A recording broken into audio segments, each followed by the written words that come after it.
प्यारे बच्चों, सुप्रभात। बेटा, हिंदी में हम पाठ नंबर 9 कर रहे थे जिसका नाम है अक्ल बढ़िया भैंस। इससे पहले हमने वही जो पाठ है वो पढ़ा है, उसे पूरा किया है।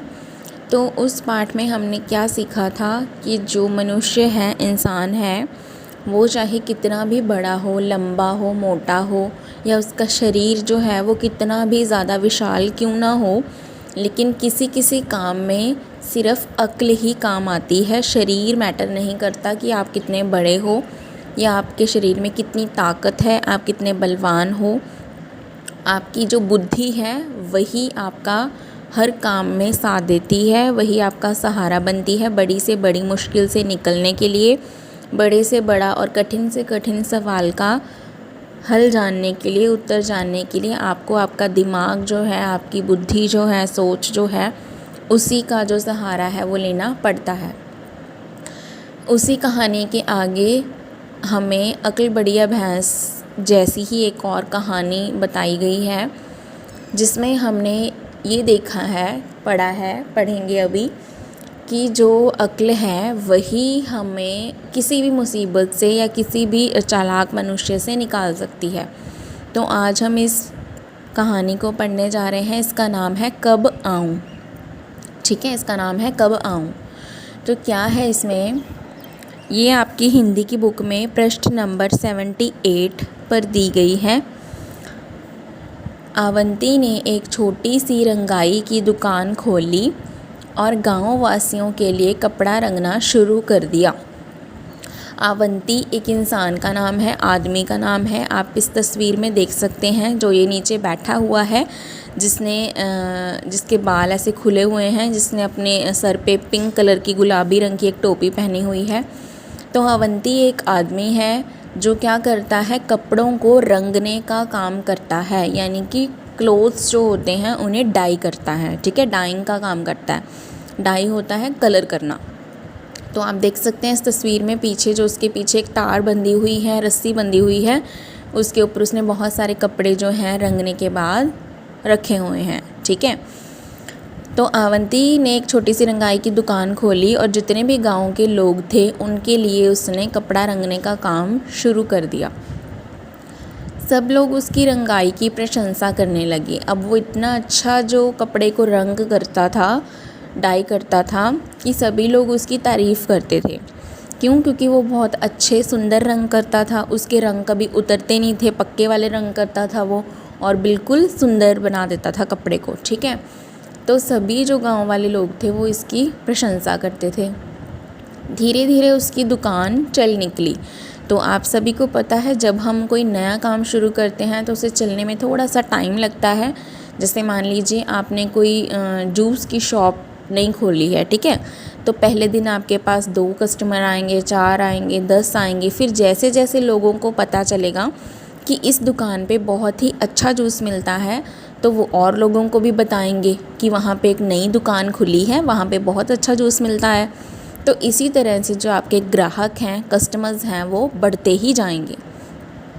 तो ऐसे ही जब लोगों को आवंती का काम पसंद आया, बहुत अच्छा उन्होंने उनकी तारीफ़ सुनी, तो उसके ग्राहक और भी बढ़ने लगे और आवंती की दुकान चल निकली।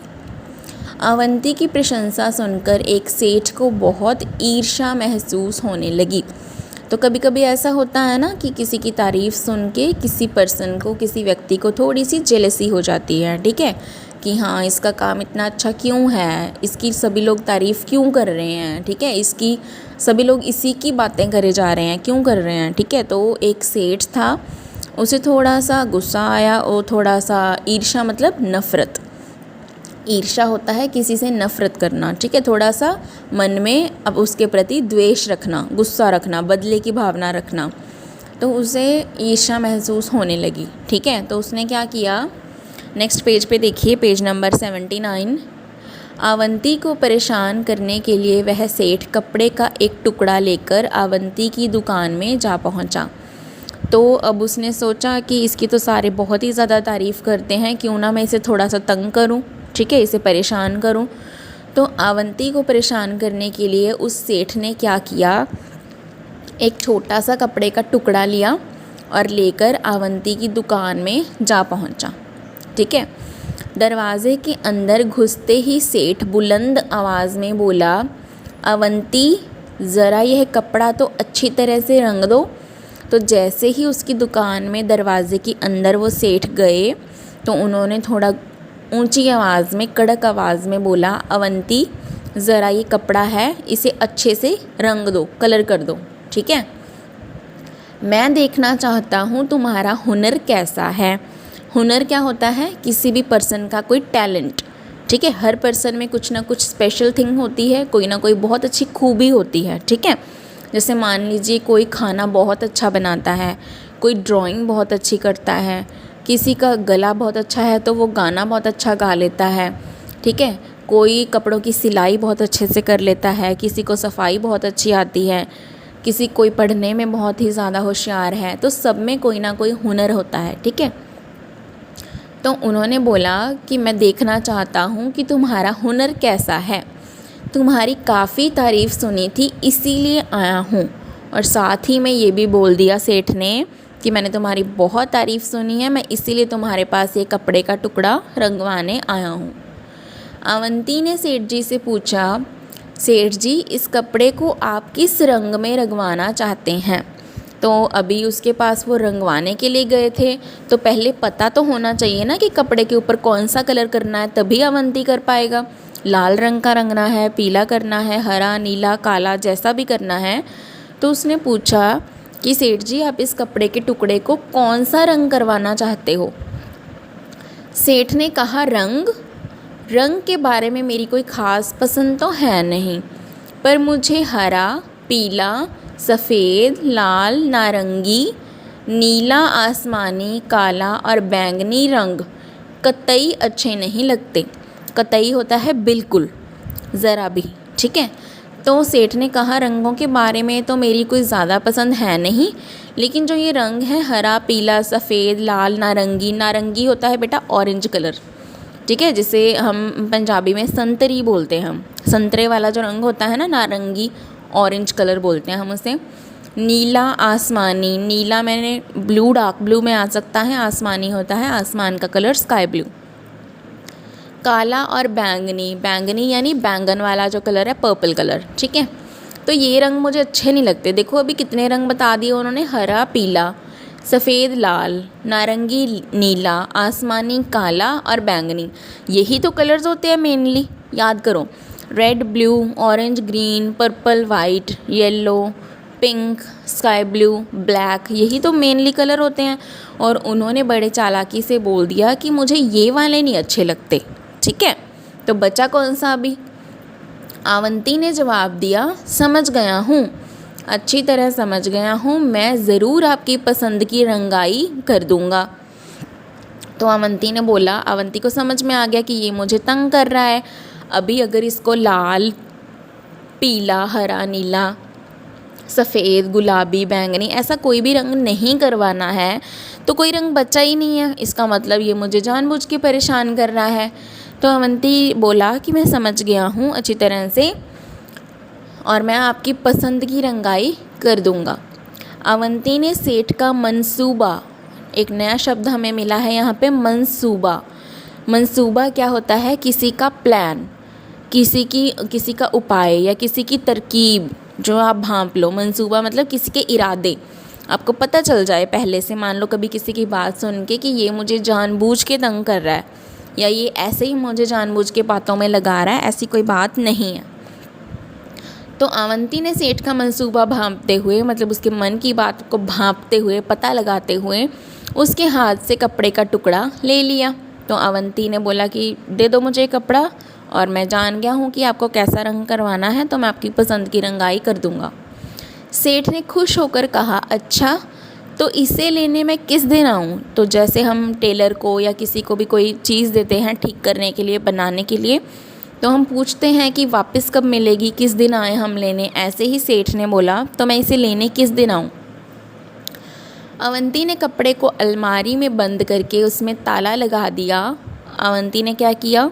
उस कपड़े के टुकड़े को अलमारी में रखा और लॉक लगा दिया, ठीक है। और सेठ से बोला, आप इसे लेने सोमवार, मंगलवार, बुधवार, बृहस्पतिवार, शुक्रवार, शनिवार और रविवार को छोड़कर किसी भी दिन आ सकते हैं। तो आप ध्यान से सुनिए।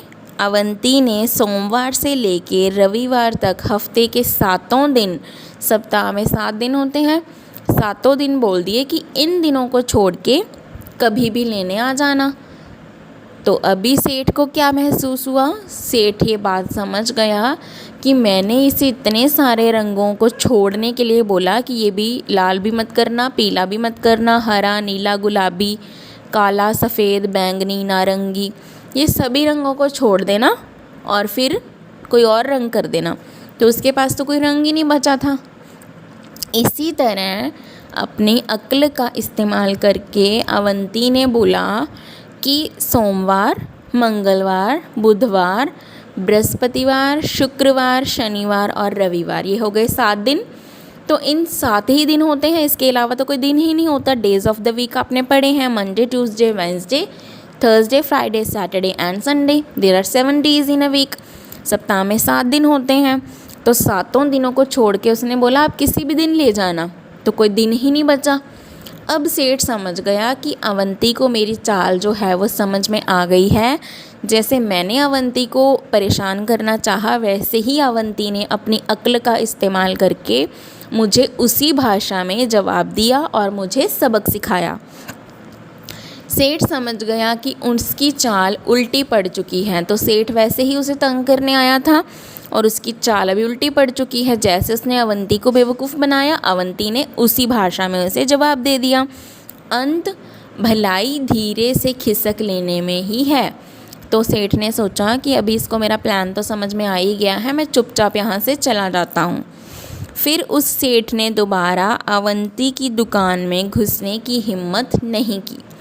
तो उस दिन के बाद जो सेठ था वो दोबारा कभी भी अवंती की दुकान में नहीं आया, क्योंकि वो अच्छे से सबक जो है वो सीख चुका था कि मुझे अवंती ने कैसे अपनी अक्ल के साथ सबक सिखाया है। ठीक है, तो अक्ल बढ़िया भैंस से ही ये कहानी भी जुड़ी हुई है। इसमें भी बताया गया है कि जो सेठ था वो बहुत अमीर था, बड़ा था, ठीक है, लेकिन फिर भी जो अवंती है उसकी बेचारे की एक छोटी सी दुकान थी, ठीक है, लेकिन इस चीज़ से कोई फ़र्क नहीं पड़ा। अवंती ने अपनी बुद्धि और दिमाग का प्रयोग करते हुए उस सेठ को अपनी चाल में जिस चाल में वो उसे फंसा रहा था उसे अच्छी तरह से उसी भाषा में जवाब दिया और सबक सिखाया, ताकि वो आगे से अवंती को कभी भी परेशान ना करे।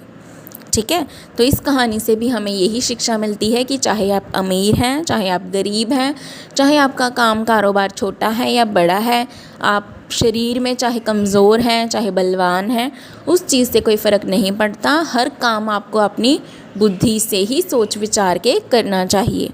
ठीक है बच्चों, तो अक्ल बढ़िया भैंस की ये कहानी आपको अच्छी लगी होगी। आप इसकी अच्छे से रीडिंग करिए और मैं इसके जो कठिन शब्द इस कहानी में आए हैं, जितने भी मुश्किल शब्द हैं, मैं अंडरलाइन करके रेखांकित करके आपको भेजूंगी। आप सुंदर लिखाई में उसे अपनी कॉपी में करेंगे। और जो ये चित्र दिया गया है आपको पेज नंबर 78 के ऊपर, ये चित्र भी सभी बच्चे अपनी कॉपी में बनाएंगे। तो आज का आपका क्या काम है, इस कहानी को सबसे पहले आपने अच्छे से पढ़ना है। उसके बाद मैं आपको जो रेखांकित करके अंडरलाइन करके इसके कठिन शब्द भेजूंगी वो आपने अपनी कॉपी में लिखने हैं। साथ ही साथ सभी बच्चे ये चित्र बनाएंगे और उसमें सुंदर सुंदर रंग भी भरेंगे। तो यही आज का आपका हिंदी का गृह कार्य है। धन्यवाद एवं आपका दिन शुभ हो।